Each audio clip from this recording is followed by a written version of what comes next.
பிதா குமாரன் பரிசுத்தாவின் பேராலே ஆமென். கிறிஸ்துவுக்குள் மிக பிரியமானவர்கள் வாய்ப்புகள் தந்திருக்கிறார். எத்தனையோ மனிதர்கள் மூலமாக நமக்கு நல்வழிப்படுத்தக்கூடிய யோசனைகளை நமக்கு தந்திருக்கிறார். ஆனாலும் நம்ம மனம் திரும்பாவிட்டால், ஆண்டவருடைய வார்த்தைக்கு செவி கொடுக்காவிட்டால், நாம் முள்ளின் மேலே விழக்கூடிய அந்த விதைக்கு ஒப்பாவும், கற்பாறையின் மேலே விழக்கூடிய அந்த விதைக்கு ஒப்பாவும். கேட்கிறவன் கேட்க கடவன். நீங்க கேட்கக்கூடிய பிள்ளைகளாக இருக்கிறீங்களா? அழகான ஒரு பாடல் பாடலாம், அங்க பாடுவோம். நான் உன்னை விட்டு விலகுவதில்லை, நான் உன்னை என்றும் கைவிடுவதில்லை.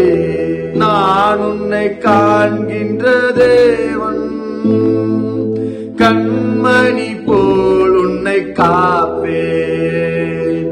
நான் உன்னை காண்கின்ற தேவன், கண்மணி போல் உன்னை காப்பேன். நான் உன்னை விட்டு விலகுவதில்லை, நான் உன்னை என்றும் கைவிடுவதில்லை.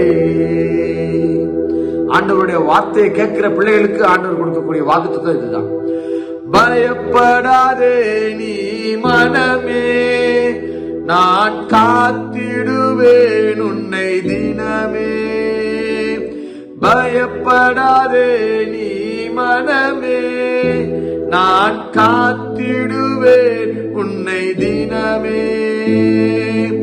அற்புதங்கள் நான் செய்திடுவேன், அற்புதங்கள் நான் செய்திடுவேன்.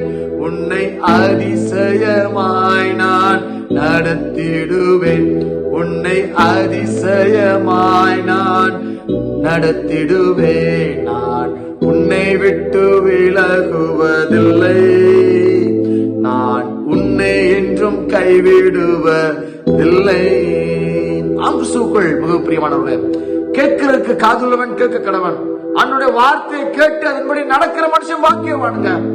அவன் ஆசீர்வதிக்கப்படுவான், அவன் பயப்படாதிருப்பான், எதை குறித்து அஞ்ச மாட்டான். தேவனே அவர்களுக்கு வெளிச்சமாக இருந்து எல்லா சூழ்நிலைகளிலேயும், எல்லா இக்கட்டுகளிலேயும், எல்லா நாச மோசங்களிலேயும் அவரே துணையாக இருந்து எல்லா நேரத்திலையும் வழிநடத்த அவர் நல்லவராக வல்லவராக இருக்கிறார். கர்த்தர் தாமே அவரை நம்புகிற நம்மோடு கூட இருந்து நம்மை பாதுகாத்து, அவருடைய வார்த்தையை நாம் கேட்கிறோம் அல்லவா, நம்மை பலப்படுத்தி ஆசீர்வாதத்தின் பாதையிலே நடத்தி செல்வாராக. ஆமென். God bless you.